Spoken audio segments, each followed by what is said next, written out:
vamos a adentrarnos en un tema que despierta curiosidad, un tema que despierta fascinación entre algunos y también debate, la ufología. Más allá de las películas o de los mitos populares, la ufología es un campo de investigación que intenta comprender fenómenos aéreos no identificados y las posibles inteligencias que podrían estar detrás de ellos.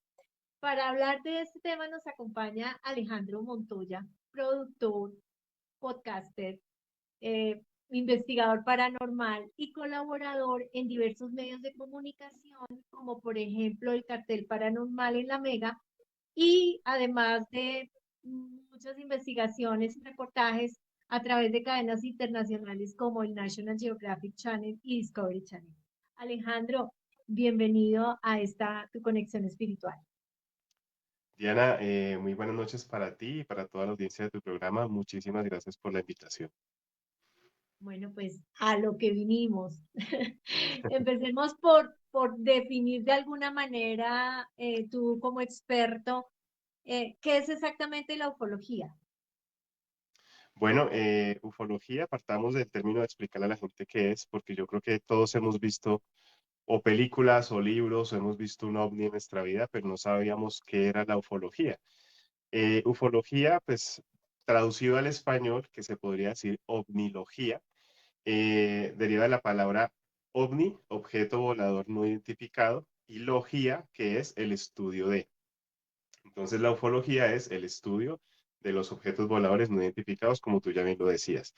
¿Qué pasa? Que ya el fenómeno ovni como tal ya no se cataloga a ciencia cierta para abarcar todo el tema, porque pues antiguamente la mayoría de las personas veían era cosas en el cielo, por eso se llamaban ovnis. Hoy en día ya hemos visto objetos en tierra y en mar, entonces ya decir solamente ovni, pues no encasillaría todo el fenómeno, por eso es que ahora ha adoptado el término FANI, que quiere decir fenómeno aéreo o anómalo no identificado, ¿sí?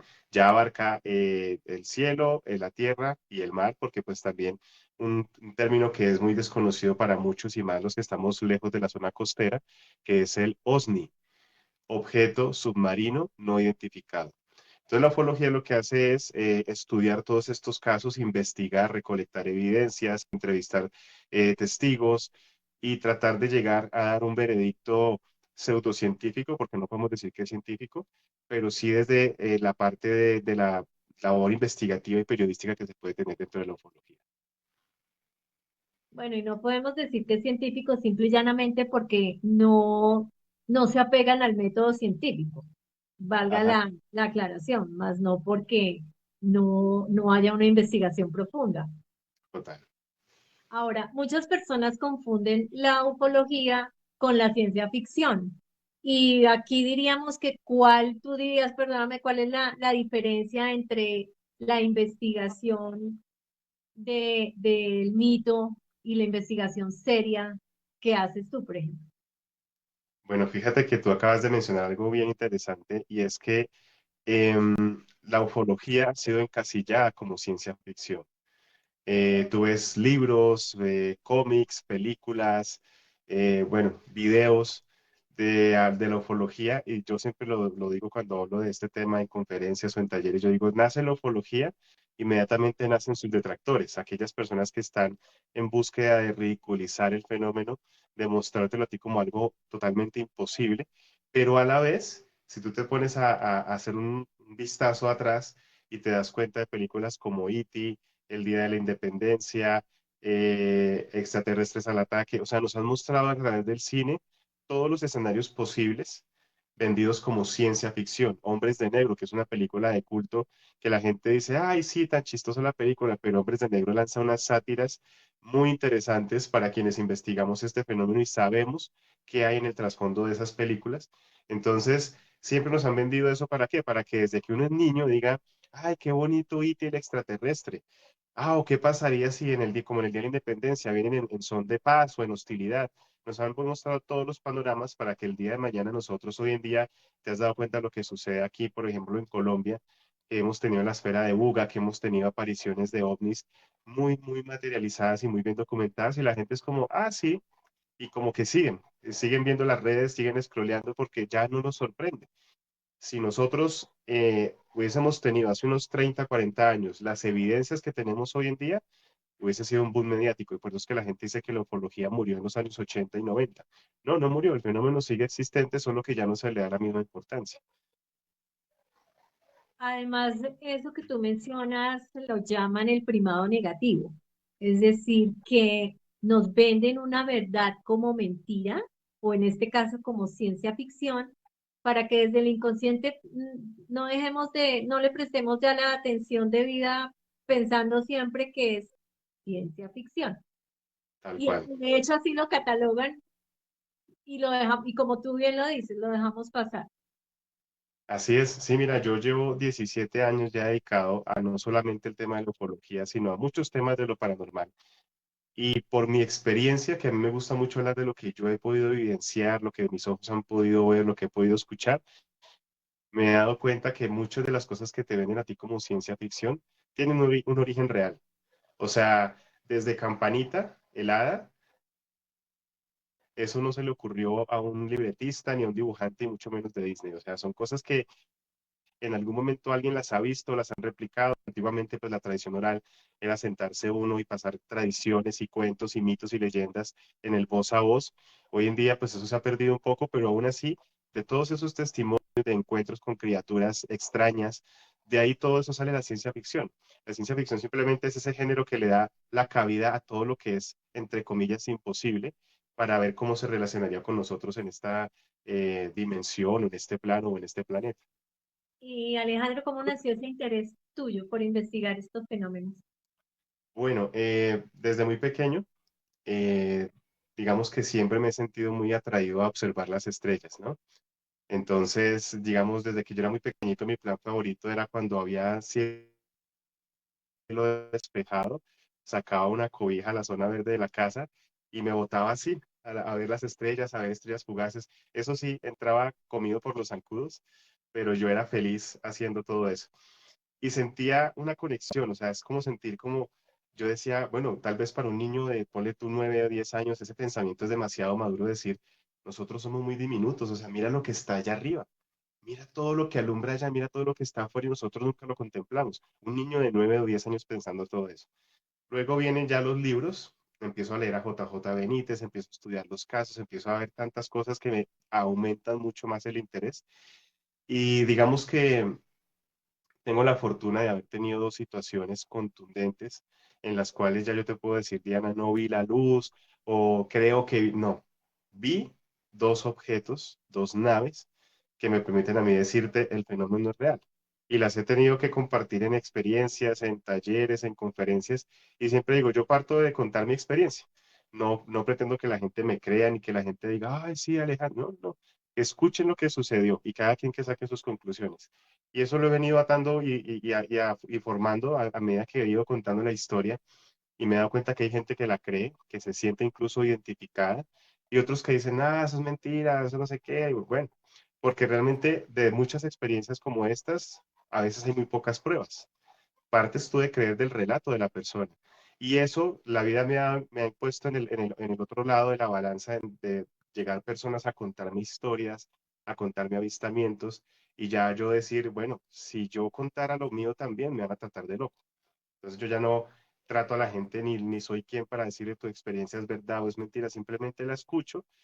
Parte del trabajo de un ufólogo también es analizar el testimonio, ¿cierto? Nosotros en ufología, cuando tú vienes a contar, Diana, por ejemplo, no, Alejandro, es que mira que salí al parque y vi un ovni y esa era toda la historia, el investigador a ti te está escuchando el relato, está viendo la lógica del relato y también está analizando tu lenguaje no verbal. Entonces hay un poco de psicología forense ahí de cómo te expresas tú, de que uno cómo mueve las manos, hacia dónde miras cuando estás hablando. ¿Por qué? Porque la programación neurolingüística nos dice a nosotros que cuando la persona revive un recuerdo, sinestésicamente se traslada a ese lugar, entonces dice, no, y el objeto era grandísimo, y así, así, e incluso hasta intentas imitar los sonidos y las luces y todo lo que viste. Entonces hay una conexión de una emoción con ese recuerdo. A muy contrario yo decirte, no, pues Diana, sí, yo salí y por ahí se vio una luz y hacía ruido, o sea, no transmite ninguna emoción. ¿sí? O cuando simplemente estoy buscando que me muestren las redes sociales, de que me etiqueten, o sea, buscando como ese reconocimiento forzado, ahí tú dices como, bueno, esta historia pierde su peso.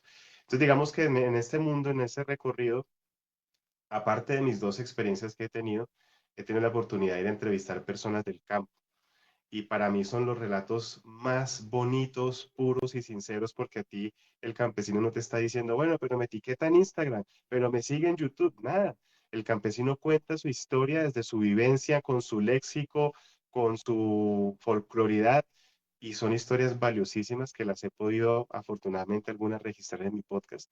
Entonces ha sido pues una labor muy bonita de estar ya, ser primero el que vio la experiencia y dice, esto ya es real. O sea, yo parto siempre diciendo en mis charlas, yo no tengo que convencerme ni decir, de pronto hay una posibilidad que exista. No, estoy seguro porque lo vi en dos oportunidades, pero, y fue un antes y un después, o sea, eso cambió la vida de cualquier persona para bien, ¿no?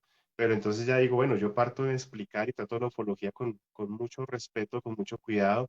No me gusta hablar de las razas, no me gusta hablar de las culturas, porque, digamos, cuando trato uno el contactismo, se da uno cuenta a veces que esta gente que habla de los hermanos mayores, de la luz, de no sé qué, empiezan a rayar mucho como sectas, como religiones. ¿Sí? No, es que los hermanos tales son los que tienen la verdad y están los arconianos que son los negativos y entonces uno dice, y uno analiza ese comportamiento de esas personas y son tal cual, perdóname la comparación, ver a alguien hablando de religión. Entonces yo trato la ufología desde la historia, me gusta contar los relatos, mostrar las evidencias, si hay videos, pues mostrarlos también, ¿sí? Pero es bonito porque pues todo el mundo, independientemente de su creencia, puede sentarse a escuchar una charla y aprender un poco de esos temas que son tan fascinantes. Y estoy seguro que las personas que nos están escuchando, la audiencia está, que me dice Diana, pero pregúntale cuál fue la experiencia que tuvo. Bueno, te voy a contar la primera que tuve. Sí. La Cuéntame. primera que tuve, yo siempre he sido muy noctámbulo. Te lo voy a contar así muy rápido porque pues si me pongo con tanto detalle se nos va la hora. Siempre he sido muy noctámbulo, pero esa semana venía yo acostándome temprano porque estaba leyendo, incluso estaba leyendo El OVNI de Belén, de JJ Benítez, que es un libro que trata temas sensibles de la Biblia y todo el tema con la ufología. Y mi mamá, que es una mujer que pues siempre ha crecido en su religión, es muy creyente, es muy conservadora, yo le decía por molestar, bueno, ¿y tú cómo reaccionarías si de pronto el día de mañana, no sé, sobre Bogotá en el centro se aparecen cuatro naves? Y mi mamá decía, ay, no, no, no, no se ponga a jugar con eso, me da miedo esos temas, no, no, no. Y bueno, ahí quedó la conversación. Me voy a acostar y como a eso de la 1:15 de la mañana, yo tengo un sueño muy pesado, pero imagínate el sonido me despertó, que yo llego y abro los ojos y empiezo a escuchar y yo entonces llego y me siento y me doy cuenta que el sonido venía de la ventana del baño, que la ventana del baño de mi habitación daba hacia el garaje de la casa. Entonces escucho yo, entonces me levanto, yo vivía con mi mamá y mi hermano menor. Y en esa cuadra, Diana, es curioso porque es una cuadra que hay dos talleres de carros y taller que se respete tiene cuatro o tres perritos fijo, que le ladra a lo que se mueva, ¿sí? Y dos o tres cámaras móviles que son las vecinas chismosas que cualquier ruido, cualquier cosa, ahí están asomadas en la ventana, ¿no? Entonces llego yo y me asomo a la ventana del baño que hace el garaje y veo una luz muy bonita, parecida hasta que tengo acá en el fondo, pero un poquito más hacia el color esmeralda, un poco más oscura. Y abro la ventana y me doy cuenta que los dos carros, el garaje estaba tapado por esto tener esta luz prendida. Y yo, pero tan raro, y miraba hacia arriba. Dato curioso o dato particular, la casa de nosotros quedaba justo al lado de la planta de la energía de donde vivíamos, de ese pueblo. Entonces, yo luego y salgo yo, en ese tiempo tenía un Motorola L6, de esos que apenas están saliendo con las cámaras, salgo yo a la parte del garaje y miro hacia arriba, que había como un espacio con un triángulo en donde se unían los dos techos, el techo de la casa y el techo del garaje. Y tú has visto el cielo de noche, ¿no? El cielo de noche tiene como un color oscuro, como moradito. Bueno, cuando yo me asomo veo la forma de la esquina de un disco, ¿sí? Te das cuenta como tú ver medio disco, así tajado, arriba de la casa, pero era un metal negro, negro, oscuro, oscuro, oscuro, y el sonido se escuchaba mucho más fuerte. Entonces yo llego y cojo la cámara intentando grabar, no, pues obviamente la calidad de esas cámaras era absurda. Entonces yo dije, pero yo sin pruebas no me voy a ir, entonces saco la grabadora y empiezo así a apuntarle al objeto que estaba ahí. Camino yo susurrando porque lo que te digo, sentí mucho miedo. Yo decía, mi mamá no se levantó, mi hermano tampoco se levantó. Salgo, yo me asomo hacia la puerta que da contra la calle principal. No habían perros, había un silencio total, todas las luces de las casas apagadas. Yo dije, pero ¿dónde están las vecinas chismosas? ¿Dónde están los perros? ¿Qué pasó acá? Nadie más escuchó el objeto. Cuando yo logro finalizar la grabación, que el objeto ya se ha ido, pues a los días siguientes muestro yo la grabación en la Mega y le cuento yo a Daniel la experiencia, a todo el mundo, no sé qué, y había gente que me decía, yo he escuchado ese sonido, y otros que decían, ah, ese se botó fue al lado de la lavadora, eso es un tractor, bueno, una cantidad de comentarios. Entonces yo ahí ya aprendí que dije, bueno, la experiencia yo ya la viví, o sea, lo que yo vi, nadie me lo va a quitar. Y el sonido, pues está incluso en los archivos del cartel, aparece el sonido de esta grabación del OVNI, y bueno, es una experiencia fabulosa. No vi seres, no vi nada, sino simplemente eso se cataloga en ufología como un contacto de tercer tipo, que es ver ya la nave definida encima pues muy cerca de mi casa. Entonces, mucha gente me ha preguntado cuando cuento esta historia, bueno, ¿y quién asegura que tú no fuiste abducido? Y es una pregunta muy válida porque en los casos que yo he investigado, cuando una persona es abducida, que ahorita hablaremos un poquito de la terminología, es básicamente ser raptado por estos seres en contra de tu voluntad, la mente tiene un sistema de defensa que se llama bloqueo por trauma. Cuando tú experimentas algo muy fuerte, la mente bloquea ese recuerdo y es como si lo metieras en una carpeta del computador encriptada. Y por más que tú conscientemente trates de recordar, no va a pasar, no vas a llegar a ese recuerdo. La única forma de acceder es de forma inconsciente y dirigida, que es a través de un proceso hipnótico. Entonces, ahí queda la tarea para después mirar. No he querido todavía investigar si algo pasó. Quiero quedarme con ese recuerdo del objeto y del sonido y todo eso que fue muy bello para mí. Me da la impresión, así lo primero que se me ocurre es como si hubiera sido para ti que se hubiera congelado el tiempo, Sí.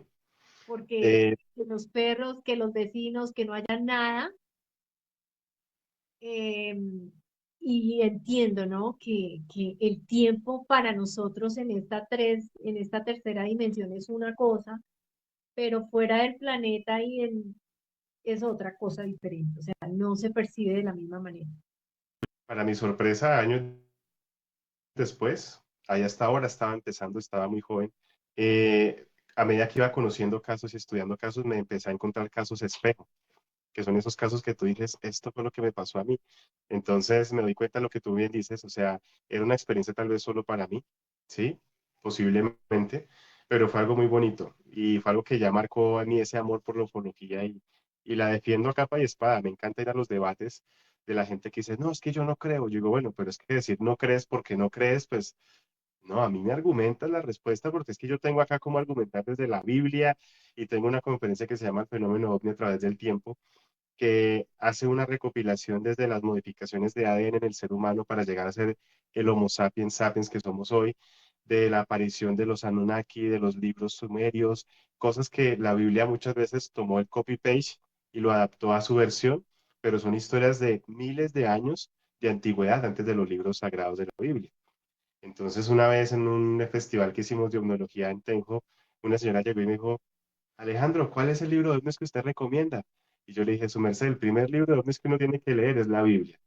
Ay, ¿cómo se le ocurre? Y se persina. Yo, no, no, no, tranquila, no se me preocupe, ya vamos a ir para allá.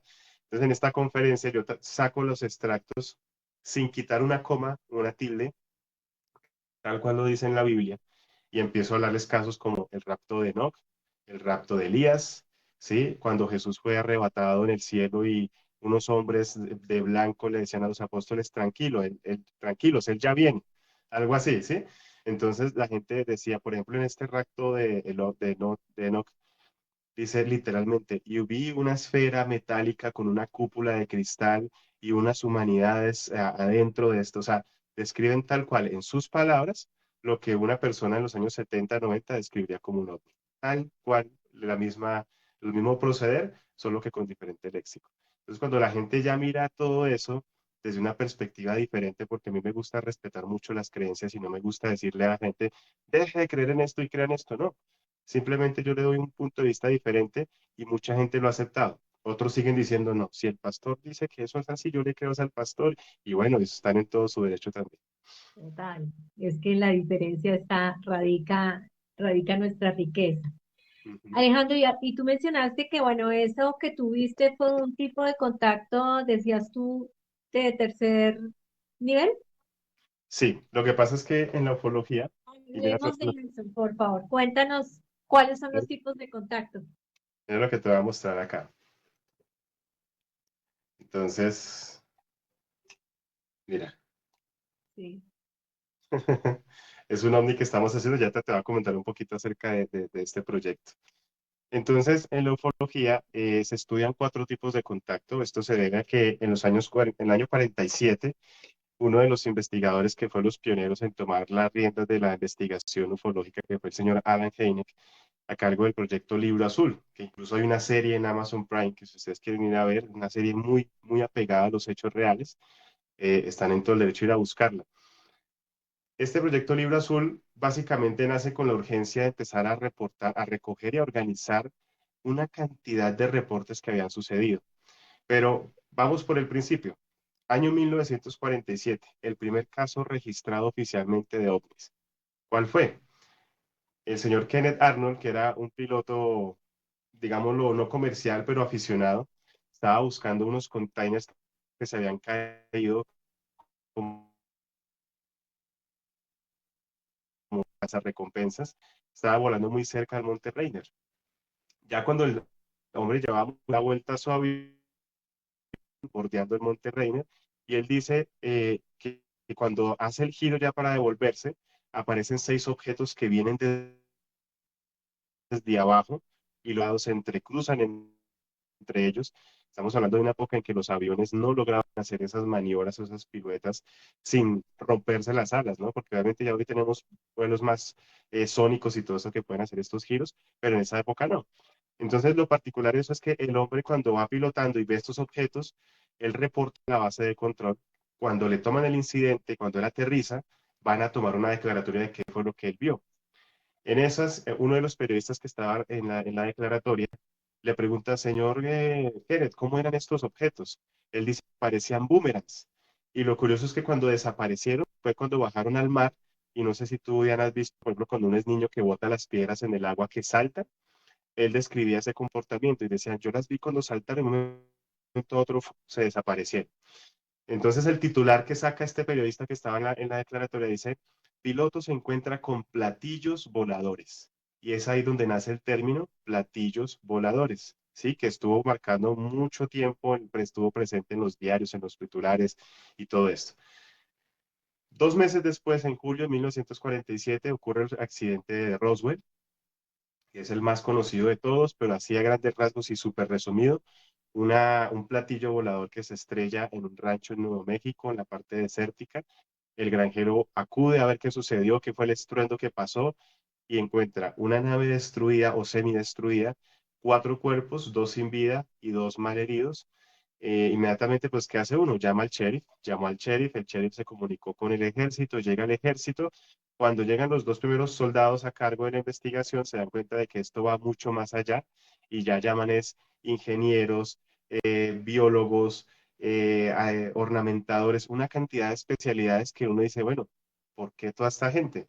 Entonces llegan, acordonan el sitio, a ellos, a los granjeros los llevan a su casa, no los dejan salir, tapan sus ventanas, los dejan totalmente incomunicados, los tienen ahí escoltados, van unas camabajas grandísimas, transportan el ovni, lo sacan de la finca, tapado con unas sábanas, unas carpas grandísimas, y este objeto y estos cuerpos son llevados a la base militar más cercana a donde cayó el objeto, que es el Área 51, una zona que ya era restringida por pruebas de tecnología militar avanzada que no eran aptas para los civiles. Entonces ya era un sitio clausurado, ya era un sitio privado y hermético, pero se vuelve mucho más aún cuando entra este objeto y estos cuerpos.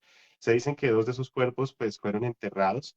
De hecho, incluso al sepulturero del pueblo, uno de los oficiales fue y le pidió dos ataúdes para niños, ¿sí? Porque decían que las medidas de estos seres no superaban los 1,30, 1,40 de estatura, y los otros dos fueron internados. Uno muere por las heridas y otro es interrogado.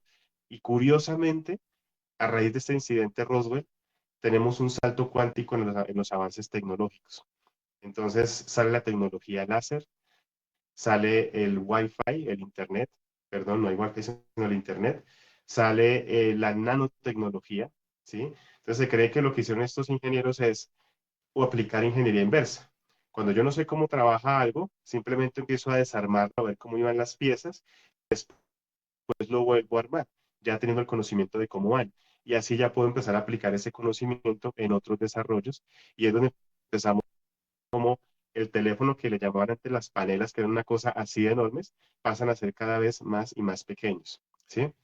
Entonces, ese caso de la ufología, pues es de los más intrigantes. Hoy en día en la ufología se sigue manteniendo el caso Roswell como un caso abierto, porque siguen saliendo testimonios.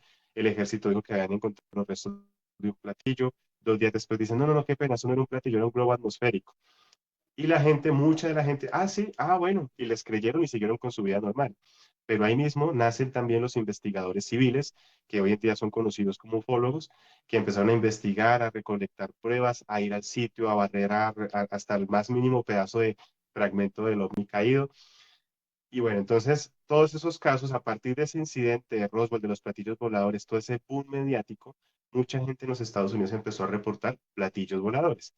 Y es por eso que nace el proyecto Libro Azul, es por eso que ponen al ufólogo o investigador Alan Hynek, y cuando le pasan a ver un archivo como de 4 muebles llenos de casos, él dice, venga, espere, toca ponerle orden a esto porque este señor vio una luz, este vio un extraterrestre, a este lo abdujeron, entonces dice, vamos a clasificar para organizar un poco la temática.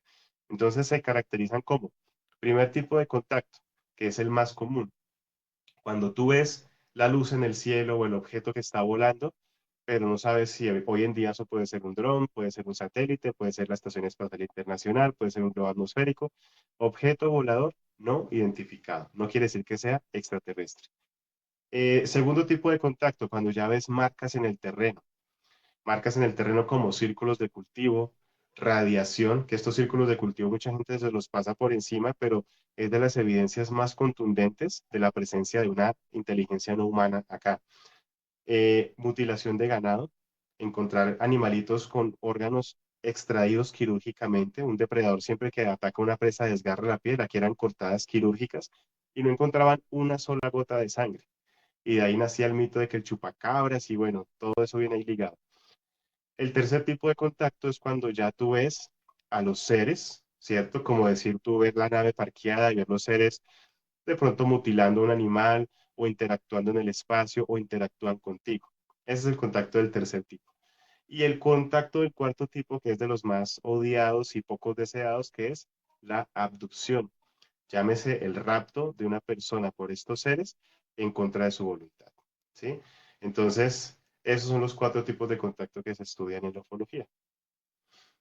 De todos esos que tú explicas, hay periodicidad, ¿verdad? Porque, por ejemplo, lo que tú decías de los animales, hay documentación en Estados Unidos en los años 70 y no sé si en los 80, Ujú. pero pues son fotografías de campos enteros de vacas que amanecieron todas muertitas, como tú dices, que luego investigaron y vieron que sí habían, las habían extraído algunos órganos, pero de eso no se volvió a saber, o no sé si eso en algún momento viene otro momento de lo mismo o eso ya no se volvió a dar.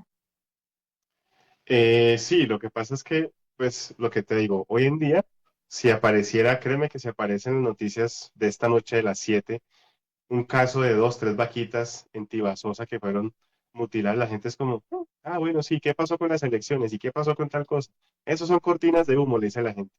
Sí. Ya obviamente al fenómeno no se le da la misma importancia a que se le daba hace 30, 40 años, ¿sí? Mira lo que pasó nomás, vuelvo y pongo el ejemplo de la esfera de Uga. La gente creyó que eso era un montaje, creyeron que eso era un tren de TikTok, pero la esfera de Buga fue un objeto que la interceptaron 2 ingenieros de georradar que estaban incluso guaqueando, estaban buscando una guaca y se les apareció la esfera y les cayó ahí prácticamente en los pies. Ellos la recogen, les hacen una cantidad de pruebas, después se la entregan a Jaime Maussan la lleva a México y se dan cuenta que esos grabados que están ahí es de un lenguaje milenario, antiquísimo, que la esfera genera ondas, como que reportas como una sonda que reporta humedad, velocidad del viento, temperatura, o sea, y está mandando esa información, sigue activa. que los niños de esa casa de campo, cuando esa gente se encuentra esa esfera, la colocaron encima de una mesa y había un niño que tocaba piano. Y entonces el niño practicaba el piano en la mesa y la esfera empezaba a vibrar y a generar sonidos también muy parecidos a las notas musicales que estaba tocando el niño. Mira toda esa información que hay, todo eso paranormal, porque eso no es normal. A esta esfera le cogieron un soplete y se lo colocaron a ver si lograban derretirla para ver qué tenía adentro. El metal ni siquiera se calentó. Entonces, si tú vas a ver, por ejemplo, porque el ejemplo de la esfera de Buga es muy contundente, si tú vas a ver y coges en la calle y le preguntas a 10 personas, dudo que dos por lo menos te hablen de qué es la esfera de Buga. El resto no Sí. tiene ni idea. ¿Ves? ¿Eso cuándo Entonces, fue? no es, dime, ¿Eso cuándo fue? la esfera de Buga fue en mediados de octubre del año pasado, si no estoy mal. O sea, Ay, fue no muy digas. reciente. Eso fue hace Claro. muy reciente y la gente, ¿Y no, esa no, esfera dónde siguieron. está? ¿En México o ya la tiene el gobierno americano? Sí, la esfera está en México, pero en colaboración con científicos americanos que la están investigando. Pero es una ¿Sabes? locura. Tú hablas de eso y sabes que recordé esta película de La Llegada, de Arrival, Ujú. porque es una es como un, Como un óvalo, sí, como un... no, no, no, pero es, ellos aprenden, los científicos aprenden el lenguaje y a comunicarse. Me recordó esto de la esfera, Es aunque de no, las pocas películas que considera la posibilidad de vida que no sea antropomorfo, o sea, que no parezca un humano. sí, ¿Por qué? Porque son como pulpos, sí, ¿sí? sí, Y hace énfasis en la teoría de que dice que los pulpos son animales extraterrestres, que ellos no son de acá. Son una composición totalmente rara, tienen no sé cuántos corazones, dos cerebros, o sea, ¿sí? Son animales y son súper inteligentes. O sea, entonces, eso también toca un tema que es en las profundidades del mar, que es un tema sí. interesantísimo porque la gente cuando habla de extraterrestres siempre mira hacia el cielo, ¿sí? Pero no somos conscientes de que nosotros no conocemos ni el 30% de lo que hay en las profundidades del mar. Sí, Y se es habla todo esto. de los intraterrenos. De hecho, Ajá, yo alguna vez leí un reportaje de unos militares colombianos que tuvieron una experiencia con unos intraterrenos en el corazón del Amazonas. sí, Les salieron al paso, pero ellos empezaron a perseguirlos y se escondieron. Fueron a profundo y ya luego ya no, se, pero profundo en cuevas y bueno, hay una cantidad de cosas que si empezamos a indagar, pues están. ajá, Mira ahí la están. Capadocia. La Capadocia hace poco encontraron que no era solo como, y tú que eran 5 niveles, no, ya van como en 15 niveles Así es. intraterrenos. Así Entonces, es. ahí es, ahí es mucho de dónde investigar.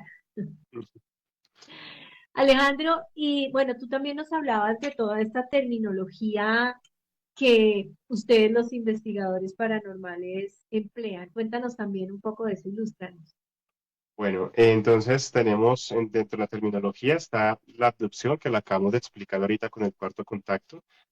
Está las siglas IBI o B mayúscula E, que quiere decir entidad biológica extraterrestre, que fue también un término acuñado por el señor, ahí se me olvidó el nombre. Bueno, él lo acaba de decir ahorita, que fue la persona encargada del proyecto Libro Azul. Entonces, él dice, son entidades biológicas extraterrestres. No podemos decir que son humanos, que son animales, no están categorizados dentro de nuestra biología, pero sabemos que tienen vida, sabemos que se mueven y que respiran. También encontramos la palabra contactado, que aquí en el contactismo la gente lo confunde con la abducción. Entonces, a diferencia de una abducción, que es un rapto en contra de la voluntad de la persona, el contactado es una persona que afirma recibir mensajes de estos seres, ya bien sea en sueños o telepáticamente, y tienen encuentros voluntarios con estas entidades. Incluso muchos de ellos dicen haber estado en sus naves, haber recibido información, conocimientos, dones, y es ahí donde toca tener mucho cuidado con eso. A mí, por ejemplo, los contactados que me guste analizar los casos, está el señor Billy Mayer, que es catalogado como el fotógrafo de los ovnis, que de hecho esta imagen que yo tengo acá en mi pantalla es una de las fotos más famosas de Billy Mayer, y es que Billy Mayer era un granjero suizo que simplemente un día común y corriente. El hombre es un granjero, pero tiene pasión por la fotografía, le entiende el tema de la fotografía. Y un día ve un platillo que empieza a moverse en su finca y él empieza a recibir mensajes telepáticos y la orden es, tómenos fotografías a esta distancia o de esta manera. Cuando Billy Mayer publica esas fotografías, de una se le va todo el mundo encima. Eso es un montaje, eso es mentira, ese es el espejo de una camioneta, bueno, todas esas cosas. Y le dicen a Billy Mayer, un periodista le dice, bueno, y si usted tenía esa posibilidad de hablar con estas naves o con estos seres, ¿por qué no les tomó una foto más cerquita? Y este señor con toda la tranquilidad del mundo dice, porque es que la orden fue, tómenos esta foto a esa distancia. Si usted se acerca más, nos va a reflejar más detalles y no queremos eso. ¿Sí? Entonces las fotos de Billy Mayer, que es como la que yo estoy acá en la pantalla, son de las más famosas y de las que hoy en día no se ha podido catalogar que sean un montaje. Estamos hablando de una época en donde los programas de edición no estaban al alcance de todo el mundo, como hoy en día con la inteligencia artificial que tú desde tu teléfono puedes crear miles de cosas, ¿sí? Entonces se ha seguido analizando y con la ayuda de la tecnología, pues estas evidencias se han podido consolidar como ciertas. Pasando de la terminología, vamos a la recolección de evidencias. En la ufología se estudia la recolección de evidencias, lo que principalmente uno busca cuando llega un caso nuevo de un avistamiento, de una abducción, de, bueno, cualquier tipo de contacto que haya sido, es la evidencia. ¿Tomaste fotos? ¿Tomaste videos? ¿Tomaste audio? Algunos sí. Entonces, por ejemplo, el caso de Billy Mayer, ahí están las fotos. Y él dice, descárguenlas, investiguenlas, desmenúcenlas, hagan lo que quieran con eso. Entonces la gente va, acude a la fotografía. ¿Qué nos permite ver la fotografía? Nos permite definir la hora del día, la dirección de la luz, la proyección de la sombra, la dimensión del objeto, ¿sí? O sea, da mucha información al análisis. Pero cuando la persona, y mucha gente le ha pasado, que de pronto van en su carro o en el Transmilenio o en el servicio público o en la calle y pasa el objeto o se suspende en el cielo unos segundos y después se va, que no te da tiempo a ti ni siquiera a sacar el teléfono, tomar una fotografía. Entonces, en ufología, la segunda forma de recolectar la evidencia es, tome una hoja, tome un lápiz y dibújeme, por favor, qué fue lo que usted vio, ¿sí?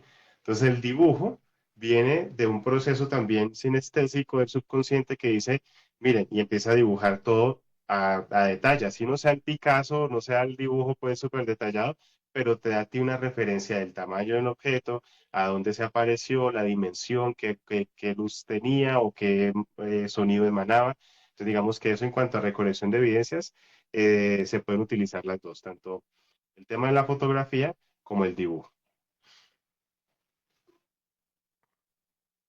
Y cuando hablamos de psicofonías, Las psicofonías. Bueno, las psicofonías ya no vienen netamente de la parte ufológica, sí. viene más de la parte espiritual, ¿cierto? De estas entidades o almas o fantasmas que se comunican a través de, eso se llama transcomunicación instrumental. Utilizan el radio, el televisor, el celular, las líneas telefónicas para mandar esos mensajes. ¿Por qué? Porque para un espíritu se cree que es muy difícil poder hablarnos directamente a nosotros. Recordemos que el oído humano tiene unos límites de escucha, tanto en sonidos muy agudos como en sonidos muy graves. ¿Sí? Entonces, estas psicofonías, al ser muy graves, una muy baja frecuencia, no son perceptibles al oído humano.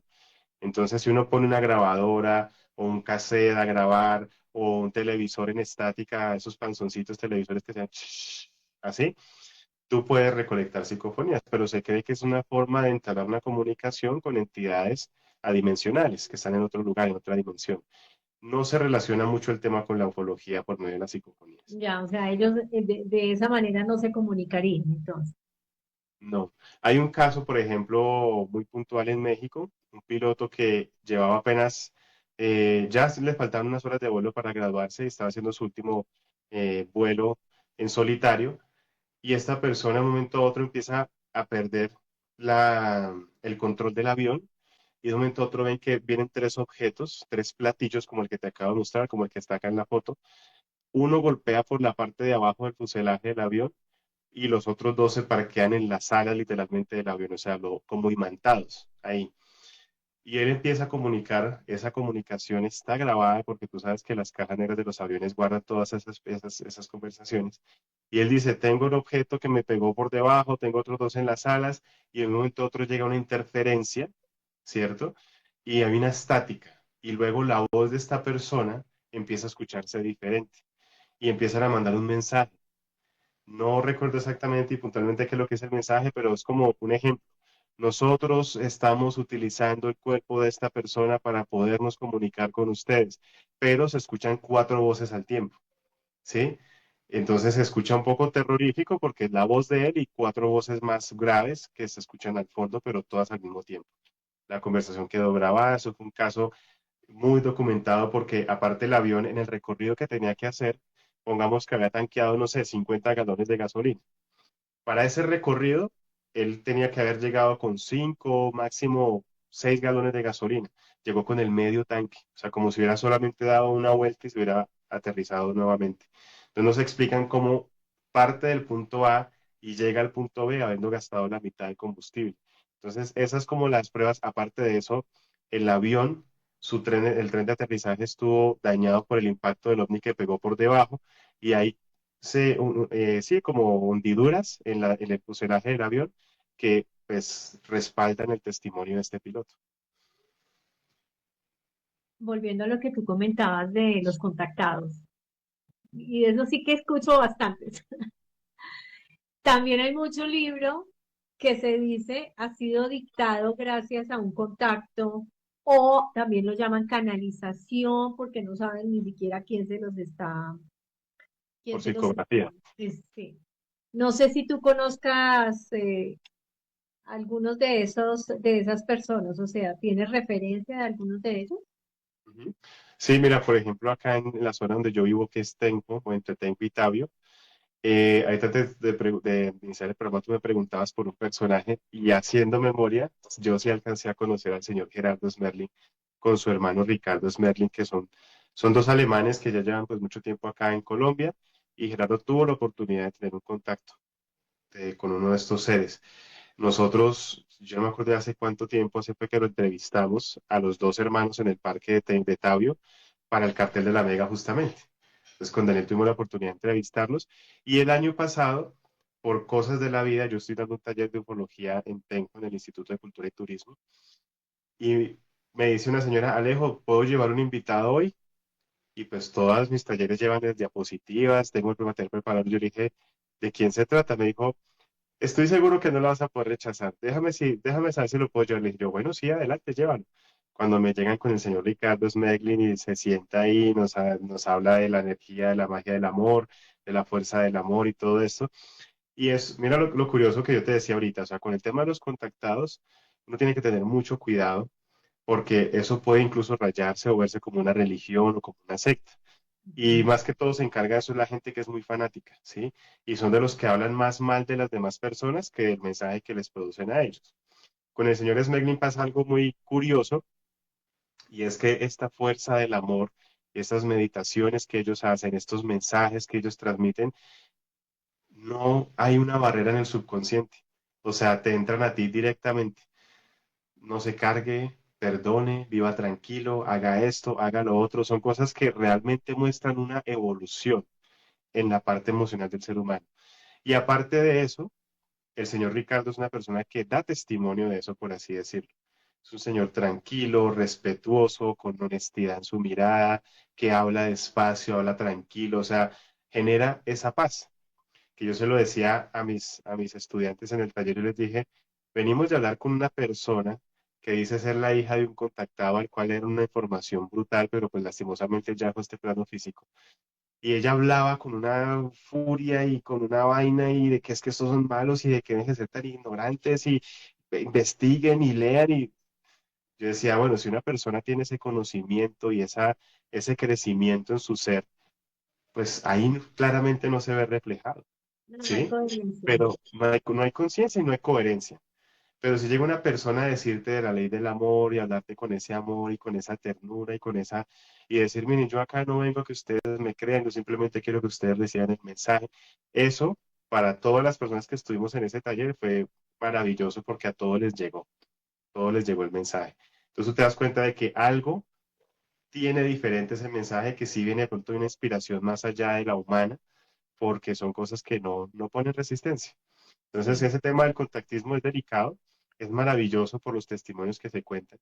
Cada persona cuenta su experiencia, son muy detalladas las narrativas de estas personas, de cómo son las naves por dentro, de cómo son estos seres muy parecidos a nosotros, porque la mayoría de los contactados hablan con seres que dicen venir de las Pléyades, hombres y mujeres de una belleza incalculable, cabello rubio, piel blanca, muy elegantes, muy sutiles y con comportamientos muy humanos, ¿sí? Entonces, eso me recuerda pues que en la ufología hay muchas teorías del origen de los extraterrestres, pero hay una sola que dice que ellos no son extraterrestres, sino son seres dimensionales. Y esto viene del señor Jacques Vallée, un francés que ha dedicado, y actualmente sigue con vida aportándole a la ufología, investigaciones, relatos, y él decía, lo que cuenta esta gente no es el comportamiento habitual de un ser extraterrestre. O sea, si yo como colonizador voy a otro planeta o explorador voy a otro planeta, no me comportaría así. ¿Sí? Un extraterrestre, un gris, preguntándole a una señora que por dónde quedaba París, en el campo, en los campos, en los Urales. Sí, o sea, ellos quedan como, entonces, son comportamientos que realmente un ser de otro planeta no tendría, sino que más bien de otra dimensión sí podría ser.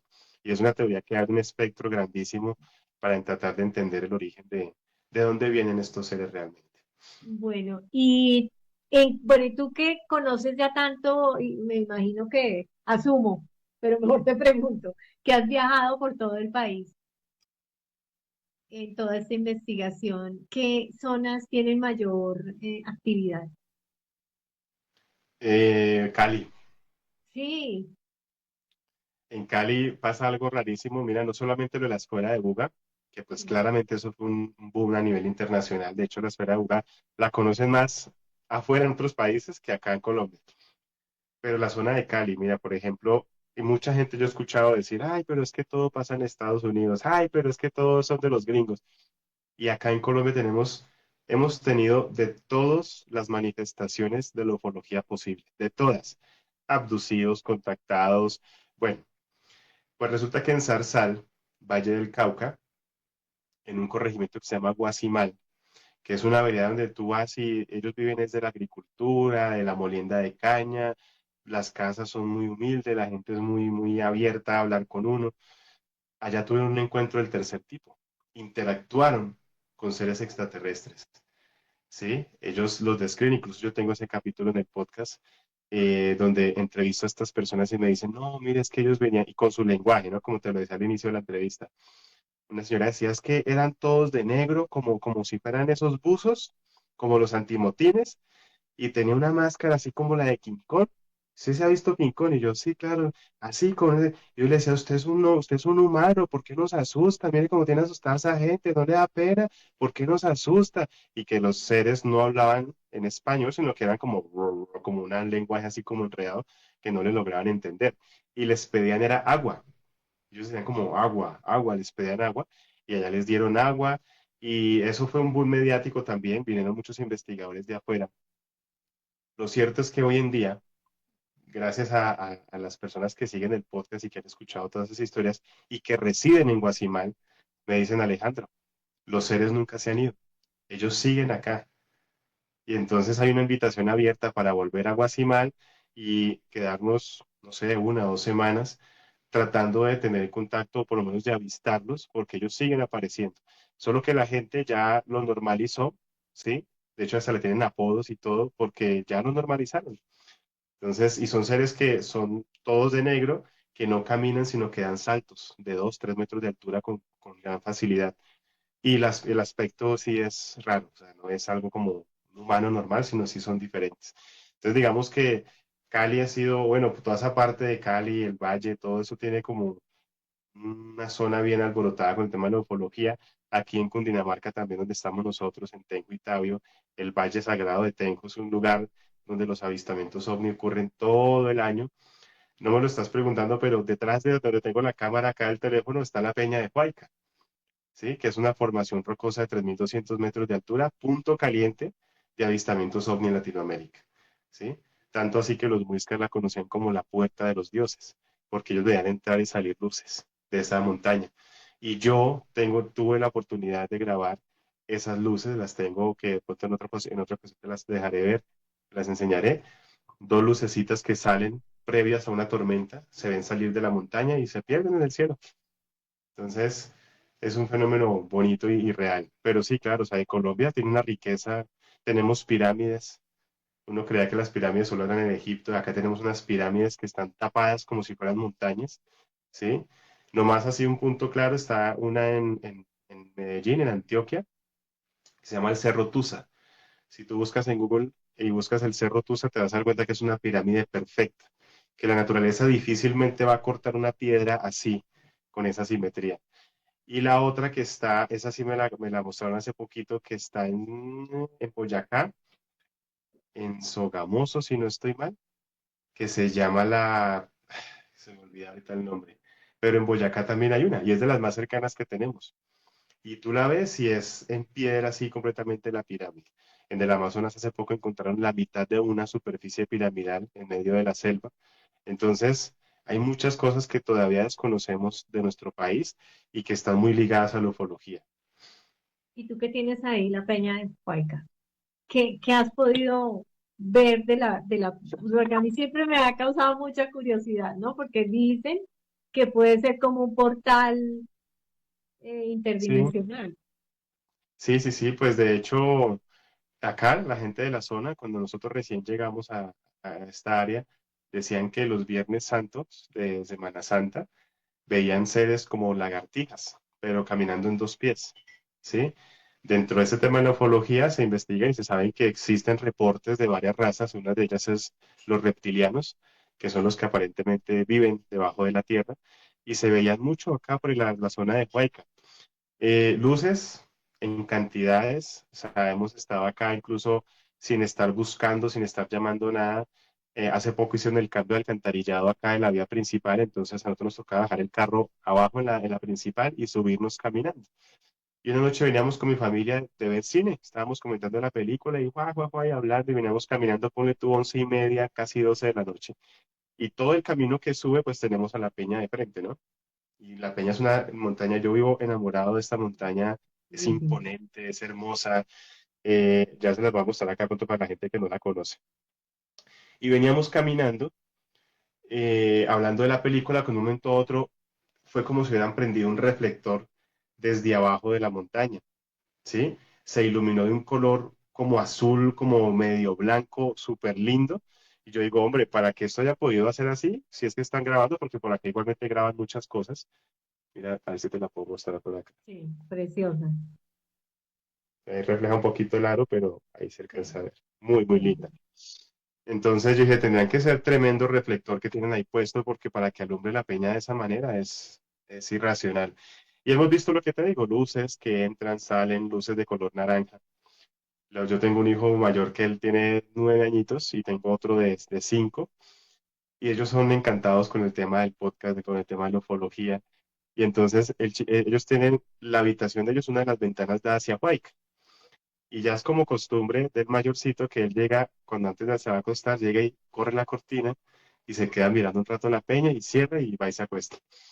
Y una noche yo estaba viendo televisión en mi cuarto y él llega y hace su ritual de abrir la ventana y se queda así mirando, papi, papi, un ovni, un ovni. Y yo, ah, sí, mi amor, sí, sí, porque pues él le dice ovnis a cualquier cosa que ve en el cielo.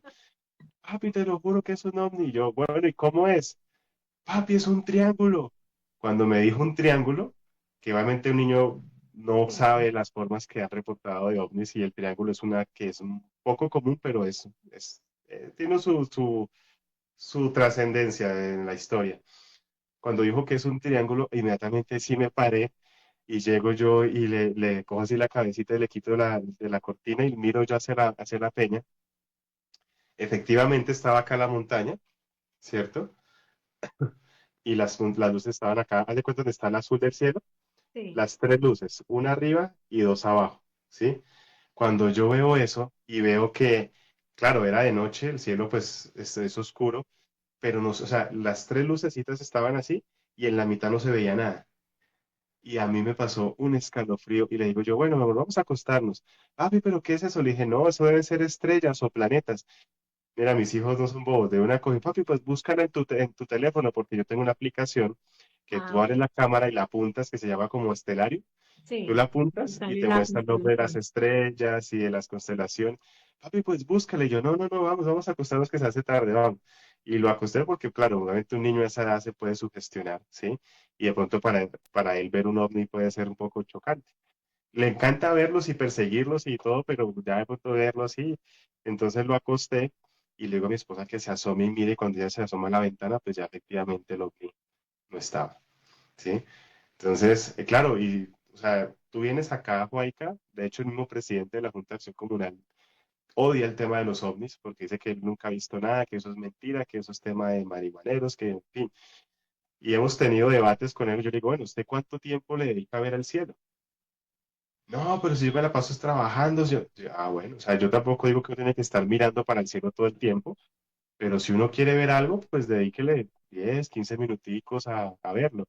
Yo en mi celular tengo como 4 o 5 fotos de ovnis y no es porque las haya visto, sino porque yo cada que tengo la oportunidad de tomarle foto a la peña, un día soleado o de noche, voy y le tomo fotos en ráfaga.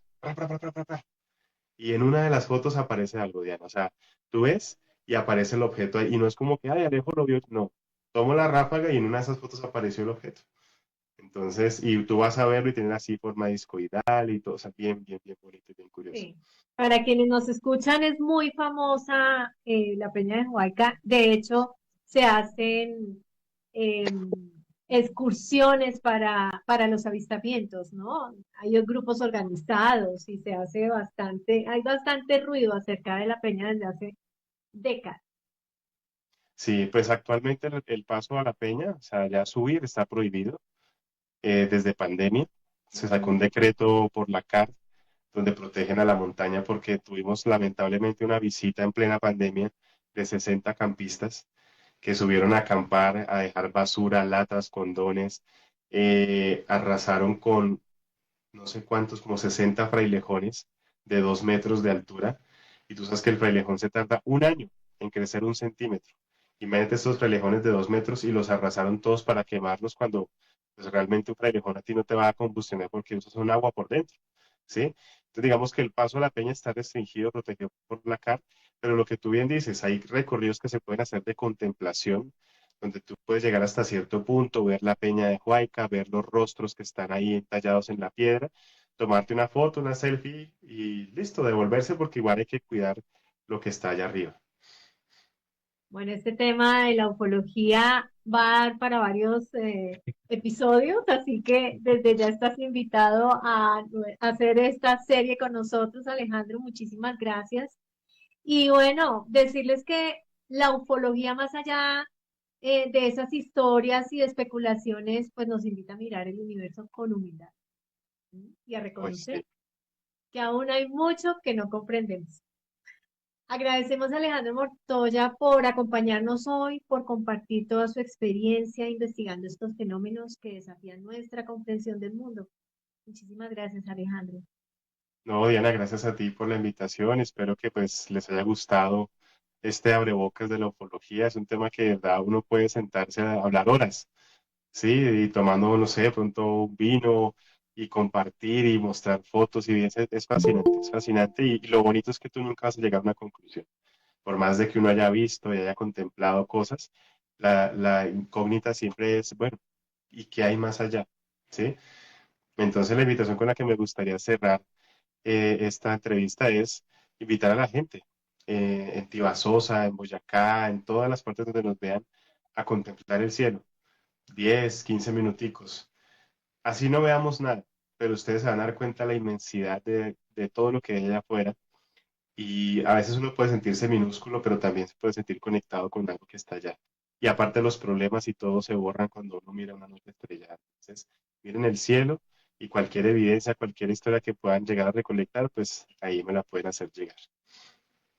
Vamos a dejar obviamente tus redes, el nombre de tus podcasts también, todo eso lo vamos a dejar en la información para que las personas que a bien lo tengan se comuniquen directamente contigo.